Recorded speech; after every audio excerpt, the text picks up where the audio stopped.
اپنی مملکت میں دستوری نظام حکومت کے نفاذ کے بارے اپنا نقطہ نظر تبدیل نہ کیا، حتیٰ کہ جب وہ حکومت سے الگ کر دیے گئے اور لوگوں نے دستوری نظام حکومت کو رائج کرنا شروع کیا تو وہ کہا کرتے تھے، مشروطیت کے اعلان سے کیا ہوا؟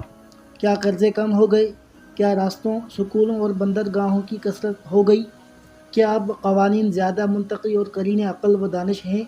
کیا امن و امان کی صورتحال بہتر ہو گئی ہے؟ کیا اب لوگ زیادہ خوشحال ہو گئے ہیں؟ کیا شرح اموات کم ہو گئی ہے اور شرح ولادت میں اضافہ ہو گیا ہے؟ کیا عالمی رائے ہمارے لیے پہلے سے بہتر ہو گئی ہے؟ جب ایک نفع بخش دوا نا تجربہ کار طبیب کے ہاتھ میں آ جائے تو وہ سم قاتل بن سکتی ہے۔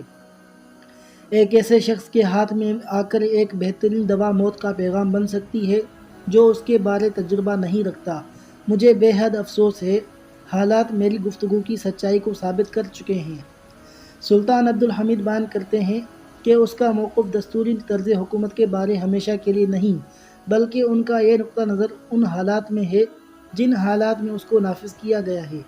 اگر حالات تبدیل ہو جائیں تو اس بارے ان کا نقطہ نظر میں تبدیلی آ سکتی ہے۔ اس سلسلے میں وہ کہتے ہیں، یہ نہیں سوچنا چاہیے کہ میں ہمیشہ اس نظام حکومت کے خلاف ہوں جس کی بنیاد مشروطیت کے اصولوں پر رکھی گئی ہے۔ سلطان عبدالحمید کا دور حکومت داخلی اور خارجی فتنوں، سازشوں اور مشکلات کا دور تھا۔ دولت عثمانیہ اس دور میں گوناگون عالمی سازشوں کا سامنا کر رہی تھی۔ انہوں نے امور مملکت میں یورپی عملے دخل کو روکنے کے لیے اسلامی تعلیمات کے مطابق اصلاح احوال کی کوشش شروع کی اور ملک میں اسلامی قوانین کے نفاذ کے لیے عملی اقدامات کیے۔ نام نہادر انٹرز اور مغرب زدہ صحافیوں کو ہمیشہ دارالحکومت سے دور رکھا۔ اسلامی تہذیب کے مخالف مغربی رجحانات کو ملک کے مختلف علاقوں میں پروان چڑھنے سے روکا۔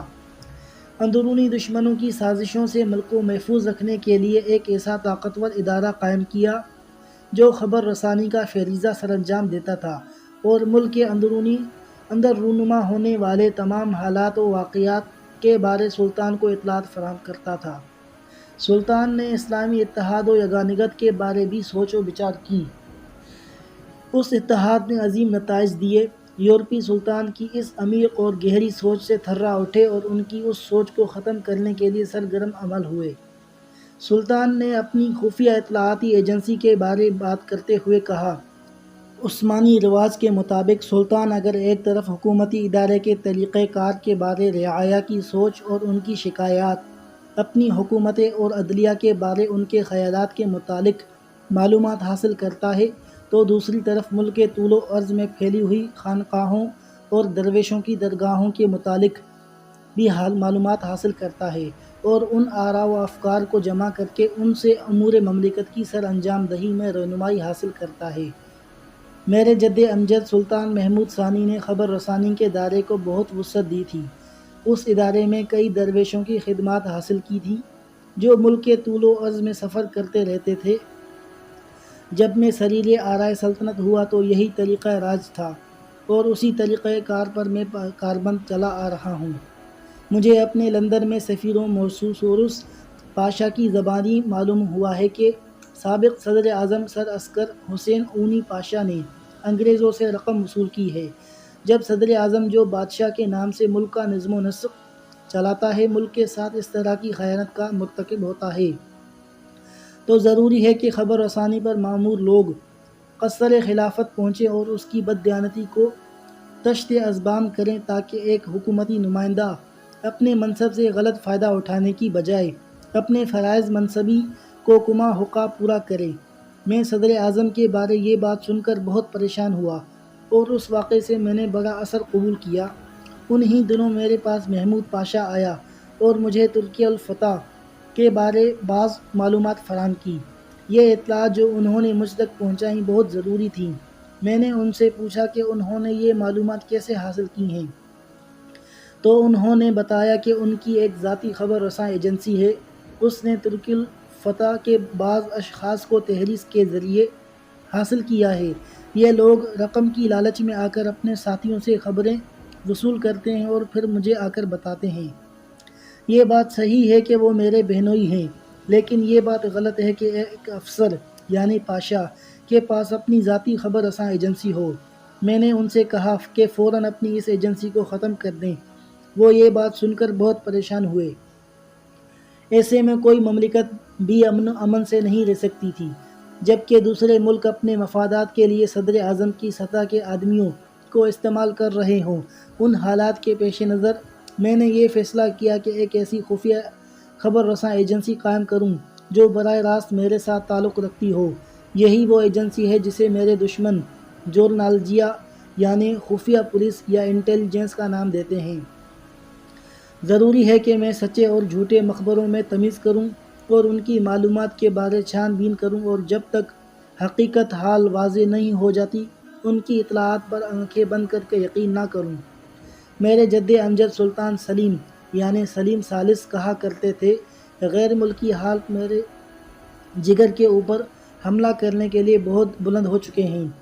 ہم پر لازم ہے کہ ہم دوسرے ملکوں میں اپنے سفیر بھیجیں تاکہ وہ یورپ کی ترقی کے طریقوں کو یہاں متعارف کرائیں۔ ضروری ہے کہ ہم دوسرے ممالک میں اپنے نمائندے بھیجیں تاکہ ان کے تجربات سے جس قدر جلد ممکن ہو ہم استفادہ کر سکیں۔ میں محسوس کرتا ہوں کہ میں ان غیر ملکی ہاتھوں میں ہوں، لیکن وہ میرے جگر کے اوپر گرفت نہیں رکھتے، بلکہ وہ میرے دل میں پنجے گاڑ چکے ہیں۔ لوگ میرے صدر اعظم اور وزراء کو خرید چکے ہیں اور ان کو میرے ملک کے خلاف استعمال کر رہے ہیں۔ یہ کیسے ہو سکتا ہے، حالانکہ میں نے خزانہ دولت سے ان پر بڑی خطی رقم خرچ کی ہے؟ لیکن میں نہیں جانتا کہ وہ کیا کر رہے ہیں، کیا ارادہ رکھتے ہیں اور کس چیز کی تیاری کر چکے ہیں۔ ہاں، میں جو جورنالجیا یعنی انٹیلیجنس کے ادارے کی بنیاد رکھی ہے اور میں خود اس ادارے کی نگرانی کر رہا ہوں۔ یہ سب کچھ کب واقع ہوا؟ اس کے بعد میں نے دیکھا میرے صدر اعظم غیر ملکوں سے رشوت لے کر ملک کا سودا کر رہے ہیں اور میری حکمرانی کے خلاف سازشیں کر رہے ہیں۔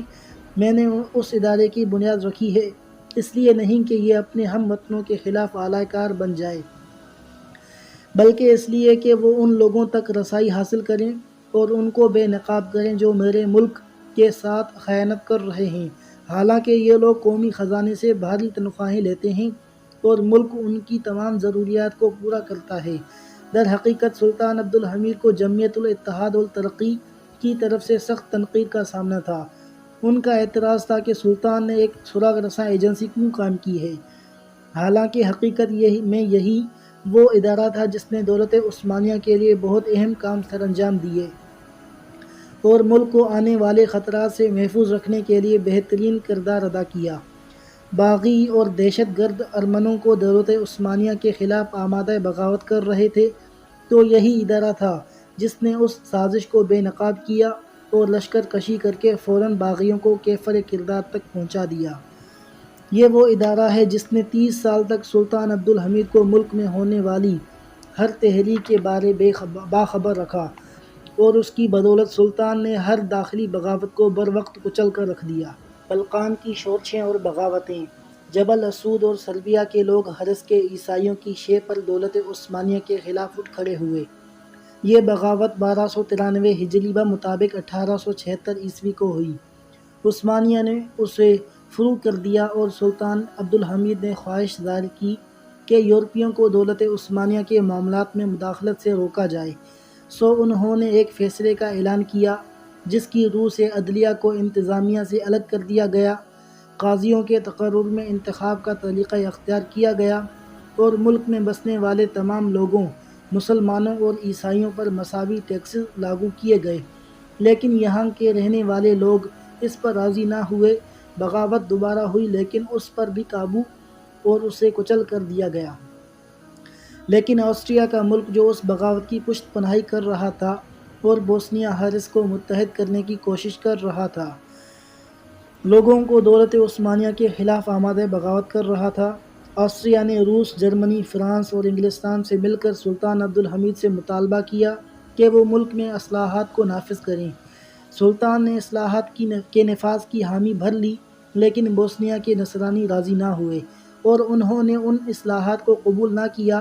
در حقیقت اصلاحات کا مطالبہ ایک ڈھونگ تھا۔ یورپی اس بہانے سے دولت عثمانیہ کے معاملات میں بالواسطہ اور بلا واسطہ مداخلت کرنا چاہتے تھے تاکہ اس مملکت کو کمزور کر سکیں اور اس کا تختہ الٹ سکیں۔ اس وقت جب بوسنیا اور ہرس کے نصرانیوں نے شورش کی، بلغاریہ میں بغاوت اٹھ کھڑی ہوئی، اور اس بغاوت کی پشت پناہی آسٹریا اور یورپی ملک بالخصوص کر رہا تھا۔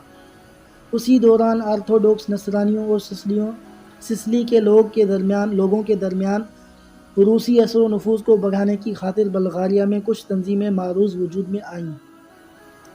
ان تنظیمات کی مدد روس کر رہا تھا اور انہیں وافر مقدار میں اسلحہ پہنچا رہا تھا، اور یہ تنظیمیں سربیا، بوسنیا ہرسک کے نصرانیوں کو شورش برپا کرنے میں پوری طرح کوشاں تھے۔ جب دولت عثمانیہ نے بعض جرکس قیدیوں میں کمی کی تو بلغاریہ کے لوگوں نے اس پر احتجاج کیا اور بغاوت کر دی۔ روس اور آسٹریا نے اسلحہ اور دولت کی صورت میں ان کی مدد کی، لیکن دولت عثمانیہ نے باغیوں کا سر کچل کر ان کے ارادوں کو خاک میں ملا دیا۔ یورپی دولتوں نے پروپیگنڈا شروع کر دیا کہ عثمانی نصرانیوں کی نسل کشی کر رہے ہیں، حالانکہ ایسا نہیں تھا، صرف باغیوں کو بیخ کنی کی گئی تھی۔ اس پروپیگنڈے سے متاثر ہو کر یورپ کی رائے عامہ دولت عثمانیہ کے خلاف ہو گئی، اور یورپی حکومتوں نے عثمانیوں کے خلاف سخت پابندیاں عائد کرنے کا فیصلہ کیا۔ ان کا ایک مطالبہ یہ بھی تھا کہ بلغاریہ کو خود مختاری دی جائے اور یہاں ایک نصرانی حاکم کا تقرر کیا جائے۔ روس، جرمنی، آسٹریا، سربیا اور جبل اسود کے لوگوں کو عثمانیوں کے خلاف جنگ کرنے کی ترغیب دی جائے، کیونکہ روس چاہتا تھا کہ بلغاریہ کی طرف اپنی حدود کو وسعت دے۔ آسٹریا بوسنیا ہرسک کو اپنے ساتھ ملا کر اپنی حدود کو وسیع کرنا چاہتا تھا۔ ان ملکوں نے سربیا اور جبل اسود کے امیر سے وعدہ کیا کہ وہ اسے مدد فراہم کریں گے۔ روسی فوج نے اچانک خفیہ طریقے سے سربیا اور جبل اسود کے علاقوں میں گھسنا شروع کر دیا۔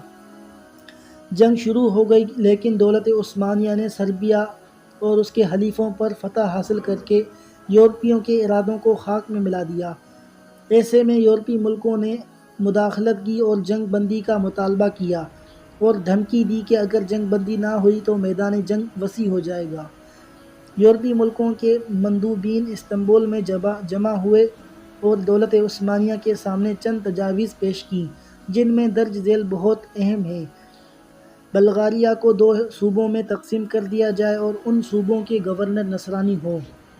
فیصلوں کے نفاذ کے لیے ایک ملکی کمیٹی تشکیل دی جائے۔ بوسنیا اور ہرسک کو بھی یہ مراعات دی جائیں، اور دولت عثمانیہ بعض علاقوں سے سربیا اور جبل اسود کے لوگوں کے حق میں دستبردار ہو جائے۔ لیکن دولت عثمانیہ نے ان قراردادوں کو ماننے سے انکار کر دیا اور سربیا کے ساتھ الگ حیثیت سے صلح کا معاہدہ کر لیا، جس کے نتیجے میں دولت عثمانیہ نے اپنی آرمی کو سربیا سے واپس بلا لیا، اور اس علاقے پر عثمانی اور سربی جھنڈے لہرائے گئے، جو اس بات کی دلیل تھی کہ یہاں سیادت عثمانیوں کی ہے۔ سلطان عبدالحمید کو یقین تھا کہ مغربی ملکوں کا اصل ٹارگٹ دولت عثمانیہ کو ختم کرنا ہے۔ وہ اس بات کا اظہار اپنی یادداشتوں میں یوں کرتے ہیں: استنبول میں بڑے بڑے ملکوں کی جو کانفرنس ہوئی، اس میں میں نے دیکھا کہ یہ ملک کس چیز کا عزم رکھتے ہیں۔ ایسا ہرگز نہیں جیسا کہ یہ کہتے ہیں کہ مسیحی رعایا کے حقوق کی ضمانت فراہم کی جائے، بلکہ در حقیقت یہ اس رعایا کی ذاتی خود مختاری کی ضمانت چاہتے ہیں، اور پھر ان کی مکمل خود مختاری کے سلسلے تک پہنچنا چاہتے ہیں۔ اس طرح دولت عثمانیہ تقسیم ہو کر رہ جائے گی، اور یہی ان کی خواہش ہے۔ وہ اپنے مقصد کو حاصل کرنے کی خاطر 2 طرح کی کوششیں کر رہے ہیں۔ پہلا، مسیحی رعایا کو بغاوت پر آمادہ کر کے ملکی فضا کو مقدر کیا جائے، اور پھر ان حالات سے فائدہ اٹھا کر مغربی ملک نصرانیوں کی حمایت کے لیے آواز بلند کریں۔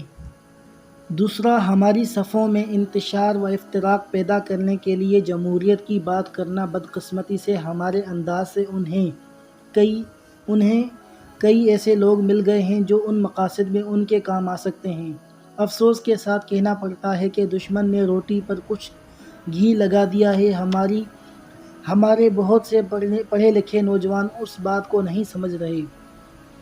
کہ دستوری نظام حکومت ایک ایسے ملک میں تو کامیاب ہو سکتا ہے جہاں قومی وحدت پائی جاتی ہو، لیکن جہاں کئی اقوام رہتی ہوں وہاں یہ نظام حکومت قطعاً کامیاب نہیں ہو سکتا۔ ہمارے نوجوان ان دونوں صورتوں میں دراصل تمیز کرنے سے قاصر ہیں اور دشمن کی چالوں میں آ کر اپنی ملکی سلامتی کے خلاف کوشاں ہیں۔ روس اور دولت عثمانیہ کے درمیان جنگ۔ روس دینی، اقتصادی اور جغرافیائی عوامل کے سبب گرم پانیوں تک رسائی حاصل کرنے کی خواہش رکھتا تھا۔ پطرس اکبر 1627 تا 1725 روس کو وصیت کرتے ہوئے اپنی نصیحت کے 9، 11 اور 13ویں جملے میں کہتا ہے کہ عثمانیوں کے خلاف تہذیبی کشمکش جاری رہنی چاہیے یہاں تک کہ اس کا دنیا سے وجود مٹ جائے۔ پطرس اکبر اپنی وصیت کے 9ویں جملے میں کہتا ہے، ہم قسطنطنیہ اور ہند کے بقدار امکان نزدیک پہنچ چکے ہیں۔ جو ملک قسطنطنیہ کا مالک ہوگا وہی دنیا کا مالک ہوگا۔ اس بنا پر ہمیں عثمانیوں سے جنگ کا سلسلہ جاری رکھنا چاہیے۔ 11ویں جملے میں کہتا ہے، عثمانیوں کو یورپ سے نکالنے کے لیے ہم آسٹریا کا ساتھ دیں گے کیونکہ ہم بھی یہی چاہتے ہیں۔ 12ویں فقرے میں کہتا ہے، عثمانی ملکوں پر قبضہ کرنے کے بعد ہم اپنی فوجوں کو جمع کر لیں گے اور ہمارے بحری بیڑے بحر بلطیق اور بحر اسود میں داخل ہو جائیں گے۔ اس کے بعد ہم دنیا کو باہم تقسیم کرنے کے لیے فرانس اور آسٹریا کے ساتھ مذاکرات شروع کریں گے۔ روس نے اس نصیحت پر عمل کیا۔ سلطان عبدالحمید ثانی کے دور میں روس اور یورپی ملکوں کے ایما پر بلقان، یونان اور دوسرے عثمانی علاقوں میں کئی بغاوتیں ہوئیں۔ ان ملکوں نے صرف اسی پر اکتفا نہیں کیا بلکہ کئی خود مختار نصرانی ملکوں کے قیام کے سلسلے میں کوششیں بھی کیں، جیسے رومانیہ، بلغاریہ، سربیا اور یونان۔ اور جب عثمانیوں کو بلقان میں شاندار کامیابیاں حاصل ہوئیں تو روس میدانی جنگ میں اتر پڑا اور دولت عثمانیہ کے خلاف ایک نہ ختم ہونے والی جنگ کا اعلان کر دیا۔ رومانیہ نے بھی روس کا ساتھ دیا۔ عثمانیوں نے روس کے ساتھ سخت ترین جنگ کی۔ روسی فوجوں نے دریائے دانوب کو پار کیا اور دولت عثمانیہ کے کئی علاقوں پر قبضہ کر لیا، جیسے تیرنو اور نکولبی بل جو آج کل بلغاریہ میں واقع ہیں۔ اسی طرح روس نے بعض دوسرے اہم مقامات اور بلقان کی طرف جانے والے راستوں پر قبضہ کر لیا۔ روسی حملوں کا جواب دینے کے لیے سلطان عبدالحمید نے عثمانی فوج کی قیادت میں بڑے پیمانے پر تبدیلیاں کی۔ روس نے بلفنا کے شہر پر قبضہ کرنے کی کوشش کی۔ یہ شہر موجودہ بلغاریہ میں واقع ہے۔ یہ بلقان کی طرف جانے کے لیے اہم بندرگاہ تھی، لیکن عثمانی فوج کے بہادر سپہ سالار عثمان پاشا نے پوری بہادری سے اس کو للکارا اور روسی فوجوں کو شکست خوردہ واپس جانے پر مجبور کر دیا۔ روس نے دوبارہ اپنی کثیر آرمی کے ساتھ حملہ کیا، لیکن اس بار اس مرد آہن نے روس کو چھکے چھڑا دیے۔ اسی بہادری کی وجہ سے سلطان عبدالحمید نے ایک خصوصی شاہی فرمان جاری کیا جس میں اس عظیم اور بے مثل قائد کی تعریف کی۔ اس چٹان کے سامنے روسی جب بے بس ہو گئے تو انہوں نے شہر پر قبضہ کرنے کی اپنی پالیسی تبدیل کر لی۔ انہوں نے چاروں طرف سے شہر کا محاصرہ کر کے شہر کا دفاع کرنے والی فوج کی سپلائی مکمل طور پر بند کرنے کی پالیسی اختیار کی۔ محاصرے کے ساتھ ساتھ روسی فوج نے شہر پر ایک سخت حملہ کیا۔ اس حملے میں روسی قیصر نے خود حصہ لیا۔ رومانیہ کے امیر نے بھی روس کا ساتھ دیا۔ اس کے ساتھ 1,00,000 جنگجو تھے۔ اس جنگ میں روس کا پلڑا بھاری تھا۔ ان کی تعداد 1,00,000 سے بڑھ کر 1,50,000 ہو گئی۔ انہوں نے 3 خطوط پر عثمانیوں کا محاصرہ کر لیا، لیکن اس کے باوجود عثمان پاشا کی قیادت میں عثمانی سیسہ پلائی ہوئی دیوار کی طرح ڈٹے رہے۔ اگرچہ ان کی تعداد صرف 50,000 تھی، لیکن انہوں نے کمال جرأت کا مظاہرہ کیا۔ انہوں نے نہ صرف دفاع کیا بلکہ محاصر فوجوں پر اقدام کر کے ان کے چھکے چھڑا دیے۔ عثمانیوں کے دل میں صرف ایک ہی سوچ مایا تھا کہ ہم فتح یاب ہوں گے اور محاصرہ توڑ دیں گے، یا پھر سب شہادت سے ہمکنار ہو کر اللہ تعالیٰ کے حضور سرخرو ہوں گے۔